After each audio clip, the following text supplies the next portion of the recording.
Nestlist YouTube channel. Perkenalkan, nama saya Rizky Giovanni yang pada pagi hari ini akan menyampaikan materi ILM mengenai fenomena social egg freezing. Untuk egg freezing-nya ini sendiri adalah semacam istilah yang digunakan untuk melakukan pembekuan terhadap sel telur wanita yang sudah diambil dari ovariumnya melalui tindakan operasi medis. Jadi bisa dikatakan bahwa sel telur itu dibekukan saat tidak dibuahi dan disimpan di laboratorium jika wanita tersebut telah siap untuk memiliki keturunan di kemudian hari. Jadi prosesnya itu setelah diambil dari laboratorium akan dilanjutkan dengan tahap fertilisasi in vitro. Untuk fertilisasi in vitro ini sebenarnya semacam program bayi tabung ya, yang dimana sel telur tersebut itu dibuahi kemudian ditanamkan kembali ke rahim wanitanya. Jadi fertilisasi in vitro atau bayi tabung ini adalah semacam program reproduksi buatan untuk mengatasi masalah kesuburan dalam memiliki keturunan. Dalam program fertilisasi in vitro ini sendiri juga nantinya sperma akan membuahi sel telur yang lalu akan diuji di laboratorium. Untuk siklus daripada fertilisasi in vitro ini sendiri ada 4. Yang pertama adalah telur yang sebelumnya dibekukan, nantinya akan disimpan lalu dicairkan. Yang bertahan dari pencairan akan dibuahi dengan sperma, yang dimana nanti telur yang berhasil dibuahi mulai berkembang menjadi embrio, yang dimana embrio yang bertahan itu biasanya 1 atau sampai dengan maksimal 3 di wanita yang berusia di 40 tahun lalu dipindahkan ke rahimnya. Lalu untuk egg freezing sendiri ini ada semacam tes yang dimana pasiennya harus melakukan tes tersebut. Yang pertama adalah tes HIV, lalu yang kedua ini adalah tes hepatitis. Jadi tes HIV ini dimaksudkan untuk mengetahui apakah seseorang tersebut itu terinfeksi virus HIV ataupun tidak.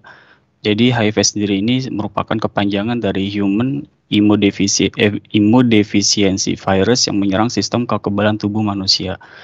Jika tidak mendapatkan penanganan yang sesuai dan tepat, HIV ini juga akan nanti berkembang menjadi Acquired Immunodeficiency Syndrome atau AIDS, yaitu semacam penyakit sistem imun kronis yang disebabkan oleh HIV.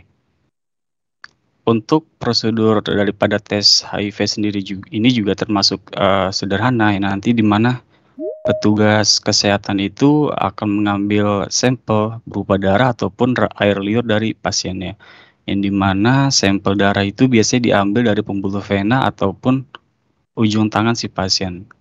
Sedangkan air liur ini diambilnya dari mulut dari seorang penderita atau yang diduga penderita. Selanjutnya sampel tersebut itu akan dibawa ke lab untuk diperiksakan lebih lanjut. Daripada yang HIV, yang hepatitis ini semacam mengecek ada tidaknya infeksi virus hepatitis di tubuh. Di diagnosis tahap awalnya, ini dokter akan menanyakan seluruh gejala yang dialami oleh pasien dan mengecek kondisi daripada si pasien tersebut. Ketika sudah dicurigai adanya infeksi virus hepatitis, lalu dokter ini akan menganjurkan pasiennya untuk menjalani tes darah. Nah, untuk prosedur tes hepatitis ini terbilang cukup kompleks. Ada 4 tahapan, yang dimana adalah yang pertama pemeriksaan antibodi virus hepatitis A sendiri. Lalu yang kedua juga ada namanya tes fungsi hati, dan ketiga juga ada namanya pemeriksaan USG, yang terakhir adalah biopsi hati. Untuk pemeriksaan antibodi virus hepatitis ini adalah tes antibodi yang sering dilakukan. Biasanya ini untuk di tahap ini sampel darah pasien itu akan diperiksa untuk mendeteksi antigen ataupun antibodi hepatitis yang ada di dalam darahnya. Antigen ini juga merupakan seperti benda asing yang masuk ke dalam tubuh semisal seperti bakteri ataupun jamur. Nah, antibodinya ini adalah protein yang dihasilkan oleh sistem imun tubuh sebagai respons terhadap antigen tersebut. Antibodi ini akan mengikat antigen agar benda asing tersebut dapat dikeluarkan dari dalam tubuh. Yang dimana tes darah hepatitis ini dilakukan untuk mendeteksi adanya antigen dan antibodi terhadap masing-masing jenis virus hepatitis. Lalu yang kedua ini tes fungsi hati. Tes fungsi hati ini seperti pengambilan sampel darah, namun hal yang diamati biasanya itu berbeda daripada tes antibodi virus hepatitis yang di pertama. Pada tes fungsi hati ini, kadar enzim yang lebih tinggi dari normal mengindikasikan adanya gangguan fungsi hati maupun kerusakan organ. Jadi itulah yang akan diperiksa untuk tes fungsi hatinya. Yang ketiga ada USG. USG ini pemeriksaan USG ini kepanjangan daripada ultrasonografi, yang dimana pemeriksaan untuk melakukan melihat organ dalam di area perut. Dengan melakukan pemeriksaan ini, dokter dapat melihat lebih detail kondisi liver pasien. Lalu yang keempat adalah biopsi hati, yang dimana ini pengambilan sampel jaringan hati untuk melihat apakah ada kelainan di dalam organ-organ tersebut, yang dimana itu hati ya. Pemeriksaan ini bisa dilakukan semacam menggunakan jarum yang dimasukkan ke kulit sehingga pasien tuh nggak perlu menjalani operasi pembedahan yang terlalu kompleks atau memakan waktu. Lalu dan baru-baru ini juga Bapak Presiden Pak Ma'ruf Amin menyarankan itu agar pasangan segera menikah. Hal ini dikarenakan jumlah penduduk usia produktif akan menurun di tahun 2020 sampai dengan 2050. Yang justru di mana penduduk Indonesia itu akan lebih banyak didominasi oleh usia tua. Nah, di sisi lain ini juga banyak orang yang sebenarnya tidak mau memiliki keturunan karena tidak mau dikejar-kejar umur biologis ataupun ada faktor lain seperti mengejar karir ataupun kondisi ekonomi yang memang belum memungkinkan, lalu muncullah semacam fenomena social egg freezing. Menurut konsultan endokrinologi reproduksi dan infertilitas Budi Wiweko, bahkan menjelaskan bahwa fenomena social freezing ini juga semacam fenomena yang didukung pemerintah, yang dimana sebenarnya ini program seperti keluarga berencana atau ya KB. Nah, fenomena ini sebenarnya muncul di negara-negara barat, terutama di Amerika Serikat, yang dimana justru di Amerika Serikat sendiri ini sudah ada yang namanya asuransi khusus yang bernama Financial Plan Support. Dan ini juga menjadi terobosan bagi pasangan atau perempuan muda yang belum mau menikah atau mau menunda pernikahan. Meskipun begitu, di balik setiap fenomena akan selalu ada pro dan kontranya, terutama di Indonesia ada juga yang masih memiliki isu budaya, etik, dan legal di balik fenomena social egg freezing ini. Bahkan banyak masyarakat Indonesia yang masih skeptis dengan apa itu seperti pembekuan sel ini atau bagaimana efek samping dan lain sebagainya. Adapun alasan medis kenapa seseorang melakukan egg freezing, yang pertama adalah orang tersebut telah mengalami kanker, kerusakan ovarium atau kelainan kromosom. Yang dimana kalau kanker itu kanker khusus seperti kemoterapi atau terapi radiasi panggul yang dapat justru mempengaruhi kesuburan. Jadi bisa dikatakan ini reasons yang kuat untuk orang tersebut melakukan egg freezing. Yang kedua adalah semacam kerusakan ovarium, kerusakan yang diakibatkan pasca operasi pada area di sekitar ovariumnya. Lalu yang ketiga adalah kelainan kromosom. Kelainan kromosom itu dapat berdampak pada kegagalan ovarium prematur seperti sindrom Turner, sindrom X rapuh, atau menopause dini di dalam keluarganya. Lalu apakah ada alasan lain selain daripada alasan medis? Alasannya kembali ke slide yang sebelumnya, yang dimana hanya ingin memiliki keturunan di usia-usia tertentu, misalkan 40 sampai dengan 50 tahun. Yang justru ini seperti bumerang bagi orang tersebut. Justru sel telur itu sudah menurun kualitasnya, yang dimana pembekuan ini fungsinya hanya memperlambat usia, bukan memfreeze benar-benar atau menstop usianya. Nah, di balik fenomena ini, egg freezing juga memiliki beberapa resiko. Yang pertama, efek samping penggunaan obat kesuburan. Yang pertama ini tidak dimungkinkan, maksudnya dimungkinkan juga kalau misalkan ketika seorang melakukan metode freezing, mereka itu akan diberikan obat kesuburan, obat-obat yang harus dikonsumsi selama beberapa periode, yang justru mengakibatkan sakit perut, kembung, mual, ataupun muntah. Lalu yang kedua ada komplikasi prosedur ketika operasinya. Dapat berinfeksi terhadap pendarahan atau kerusakan usus, kandung kemih, ataupun pembuluh darah.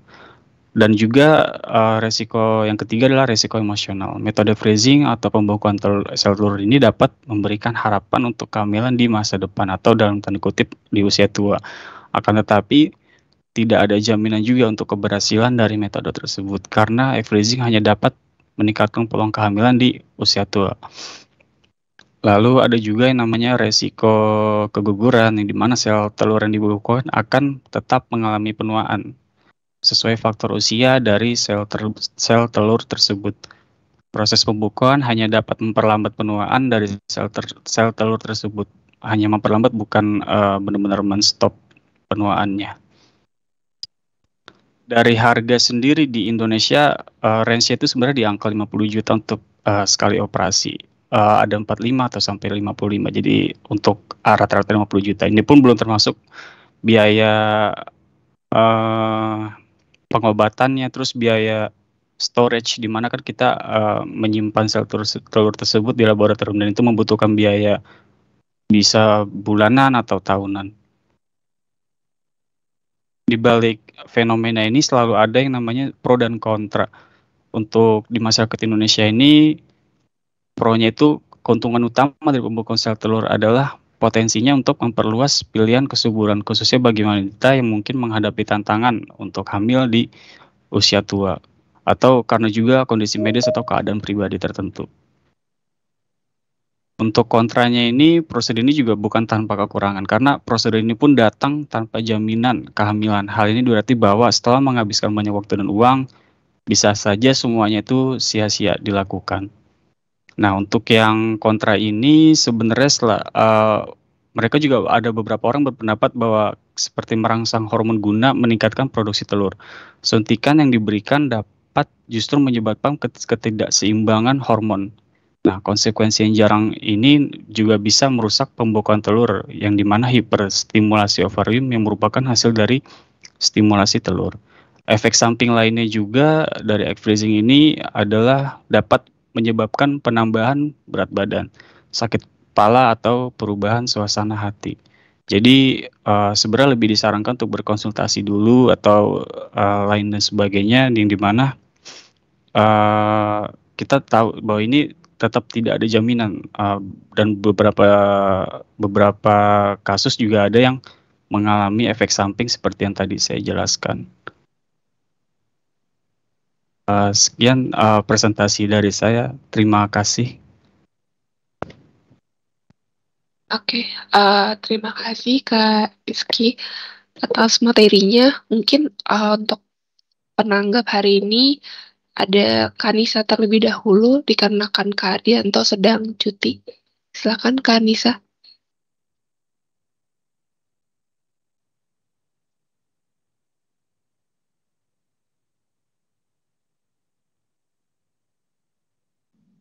Halo? Iya, halo.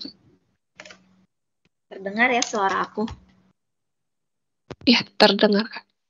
Oke. Sebelumnya terima kasih Kak Rizky atas materinya. Ini cukup sangat menarik ya materinya, karena aku pun baru dengar tentang fenomena ini di ILM ini. Thank you Kak Rizky atas pemaparannya. Ya, sama-sama Mbak. sebenarnya emang sih di tengah banyaknya pro dan kontra terkait egg freezing ini, tapi aku dapat satu hal yang cukup menarik, yaitu ini sebenarnya di di balik berbagai efek sampingnya, sebenarnya ini juga sangat membantu buat perempuan-perempuan yang mau mengejar karirnya terlebih dahulu kali ya. Jadi kan banyak perempuan yang pengen kejar financial stable dulu, karena kan masalah anak itu bukan hanya perihal melahirkan aja, tapi juga kan harus ngerawat anaknya biar nantinya bisa hidup lebih enak, dapetin pendidikan yang bagus dan lain sebagainya. Maka kan diperlukan financial stable ya.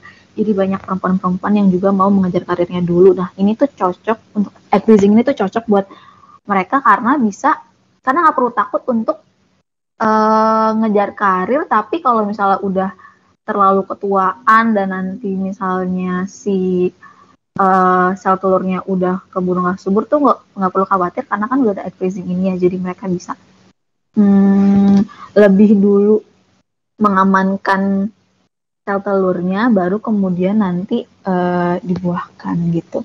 Jadi cukup menarik sih kalau kataku buat perempuan-perempuan yang mengejar karirnya. Menurut Kak Rizky gimana? Iya juga nggak? Iya betul Mbak Anissa. Jadi semacam terobosan lah. Jadi kita bisa berpacu pada Amerika Serikat yang justru malah memberikan program asuransi financial plan support tersebut.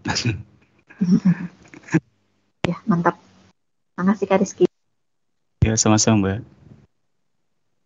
Oke, terima kasih Kak Nisa. Mungkin next-nya ada Markus. Iya, selamat pagi semua ya. Sorry Pagi, Pak. Pagi, agak Pak. begini suaranya ya.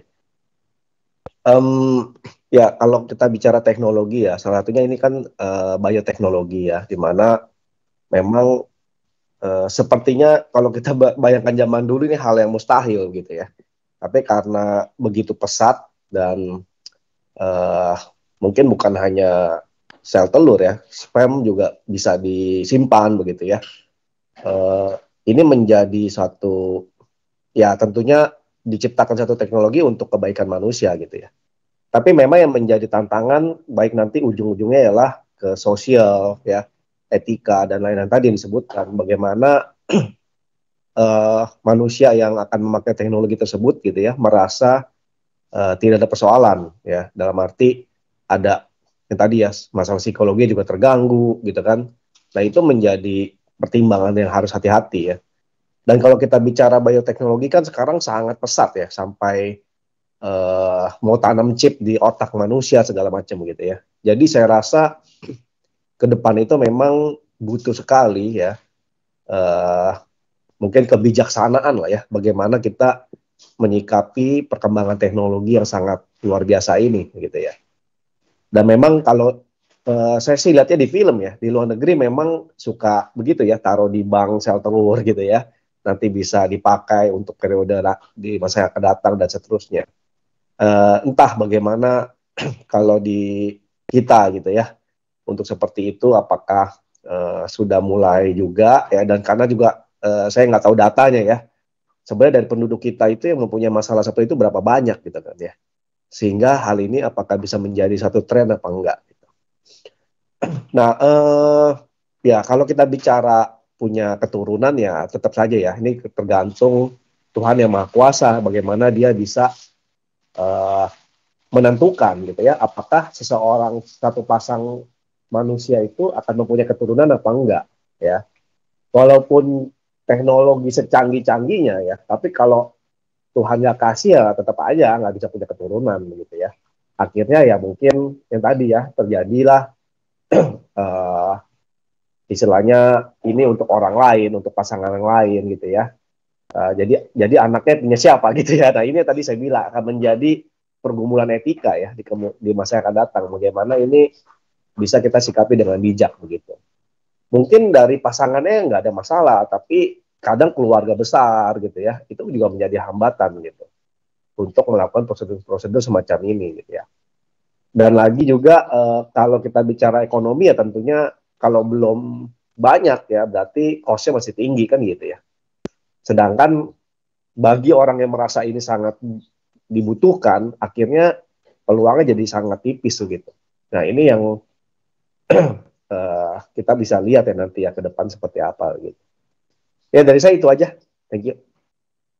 Oke, makasih Mas Rizky Giovanni ya atas materinya. Kalau menurut saya sih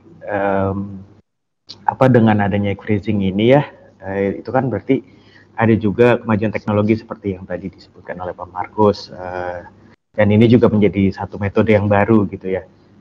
Nah, dan metode ini tuh bisa membuat orang-orang yang mungkin pada saat ini yang bisa dibilang belum ketemu sama jodohnya gitu atau pasangan hidupnya itu jadi bisa lebih tenang gitu. Nah, terus karena kan semakin bertambahnya usia ya pasti ada batas-batas masa produktifnya gitu ya, makanya ada metode seperti ini gitu. Dan kita juga sebagai manusia juga pasti ada batasnya karena kalau nggak salah itu ada sebutannya namanya biological clock lah gitu ya, apalagi buat wanita gitu ya. Nah, dan kalau menurut saya, kalau misalkan yang saya tahu juga gitu maksudnya, kalau kehamilan di usia yang terlalu matang atau mungkin ya sudah sudah di umur yang agak beresiko gitu ya. Nah, itu kan cukup bahaya juga ya kalau misalkan hamil gitu ya atau sedang proses kehamilan gitu. Nah, selain itu juga menurut saya egg freezing itu bisa jadi alternatif yang bisa dilakukan buat orang-orang yang mungkin punya kendala tertentu yang tadi seperti Mas Rizky bilang gitu ya. Terus atau mungkin yang kalau yang zaman sekarang itu ada yang namanya kan child free ya. Mungkin ada yang awalnya kepikiran mau nikah tapi child free dulu deh gitu. Tapi setelah mungkin berjalannya waktu dapat hidayah ngelihat orang punya anak gitu ya. Akhirnya dia punya keinginan buat punya keturunan gitu ya. Nah, mungkin seperti itu. Walaupun persentasenya itu persentase keberhasilannya itu yang tadi disebutkan bisa dibilang mungkin 50-50 ya, ada yang berhasil ada yang enggak gitu ya. Setidaknya metode egg freezing ini tuh bisa dilakukan dan bukan tidak mungkin di kemudian hari tuh akan ada update teknologi dan metode yang lebih mutakhir lah gitu, sehingga persentase keberhasilan itu jadi lebih besar gitu. Karena kan balik lagi ya, udah biayanya besar gitu ya, terus pastikan yang menggunakan jasanya itu juga pengennya berhasil gitu ya. Kurang lebih sih itu aja dari saya. Terima kasih.